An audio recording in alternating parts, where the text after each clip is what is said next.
Hey, beautiful people, good morning to you. You know, one of the sad realities where we face disinformation or misinformation, or what we would call AKA gossip, rumor, propaganda, these negative outcomes is one of, not the only, it is not necessarily primarily, but only one of, is that we live in a world that actually demonstrates in their actions, obviously, that truth is evil and lie is good. So we live sort of on the offensive. We don't live on the defensive. And when I say on the offensive, we have gone into a different realm, trying to seek some sort of aid, trying to seek some sort of help to understand and to solve the riddles of life. And one of the sad realities also, or additionally, is that we bring it into our personal relationships, be it platonic or romantic.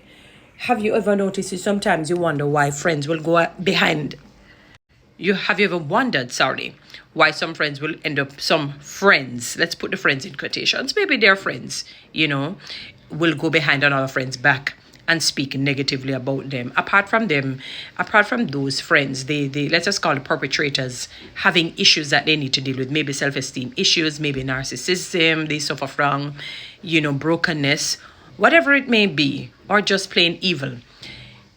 We live in a world where if you go and speak truth to a friend, the friend end up psychologically abusing you. So they give you the silent treatment almost permanently, what we call malice here in Jamaica. So they malice you, they hate upon you, they discard you, they push you aside. So people develop a sense of angst, anxiety, and fear, trepidation in going to a friend to speak the truth about matters. There are people who really want to tell their friends the truth about some things, and they are so fearful in how that friend, that supposed friend, will respond, and because they don't want the backlash or they don't want to lose that friend, they end up pretending. But because it bothers them, because you can't bury light, you can't bury light, it's going to shine even under the bushel, they go elsewhere and they speak whatever it is that they consider to be truthful.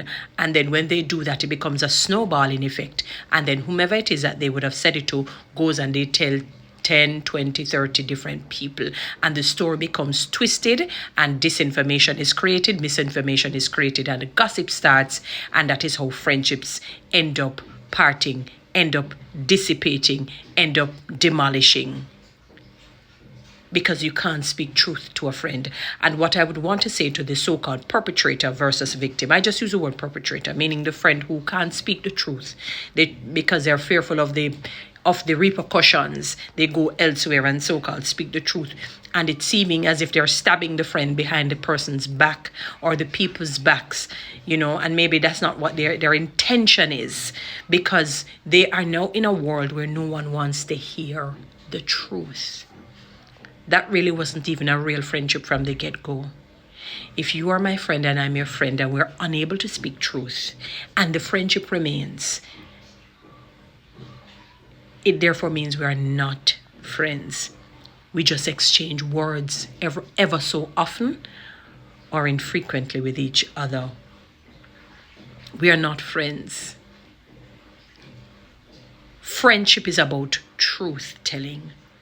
That's one of the basic ingredient, fundamental ingredient. And let me dissect that truth telling. Truth telling doesn't mean you come and say to your friend, your mouth stink, you're ugly,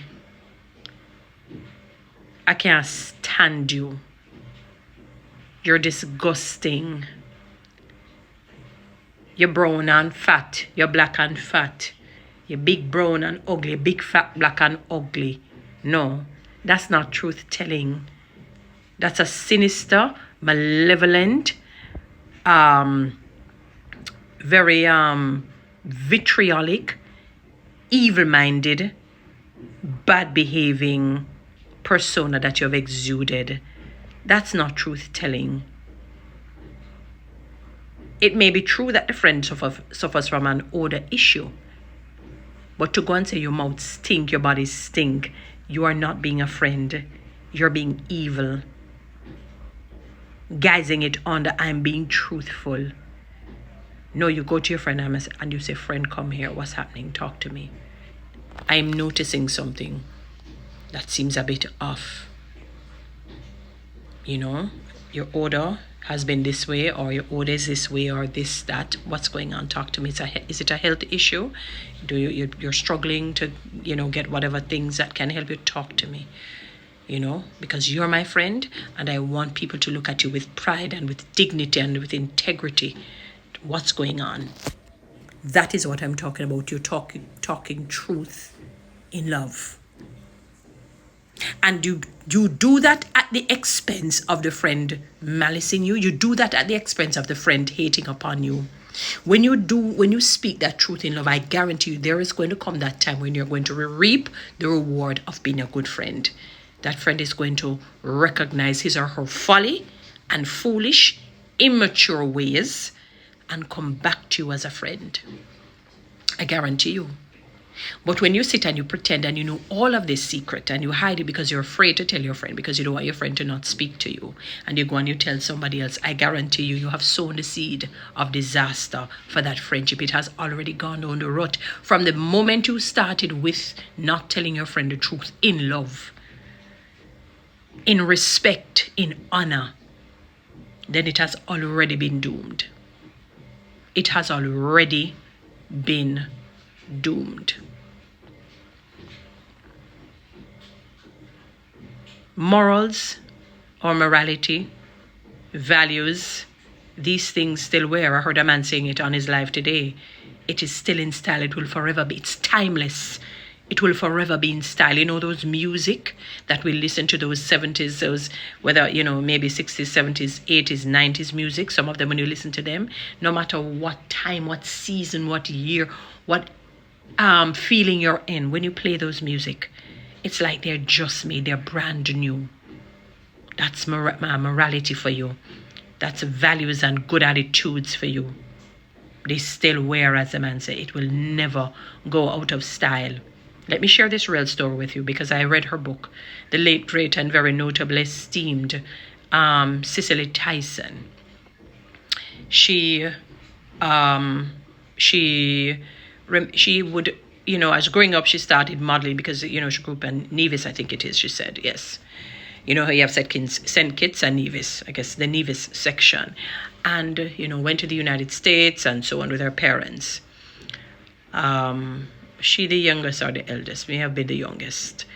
And grew up, went into modeling. Her parents, those old-time Caribbean people thought these things were devilish and all of that, but she just did her thing. But one of the things she promised herself is that I am not going to allow, not even in movies, not even the make-believe world, to sort of decry or to put down the black woman. I don't want them to know of us or to view us as women who can only play certain roles, prostitute roles, loud, vulgar, loose, sort of crabbit roles. No. We're going to show that we are women of class. We are like the Proverbs 31 woman. And she turned down many roles from she was young until she's old. She almost gave in once when somebody somehow begged and pleaded with her to just do one season. And you know what God did? He made her toe, like some sort of gangrene thing grew on her toe. Somebody said, sure, you can use whatever and get that quickly off. And she did that. And God said, oh, you want to defy me? You can't outstone God. And one day she was boiling up some water to do whatever. It was a glass kettle, and she got a phone call. The thing started to whistle. She rushed, ran and knocked over the thing, and it damaged her foot. Couldn't do the roll. God said, I tell you, so you're not doing it, so to speak. She knew it was God. She wanted to leave this earth showing that we women, black women, can be women of class. Morality still sells. It will always sell. Values and attitudes still sell, and so is truth. Truth still sells. If I can't tell you the truth, then we are not friends. It means we just exchange words with each other. Think on these things. Guys, follow me on TikTok. Subscribe to my YouTube channel. Please share this message. Thank you.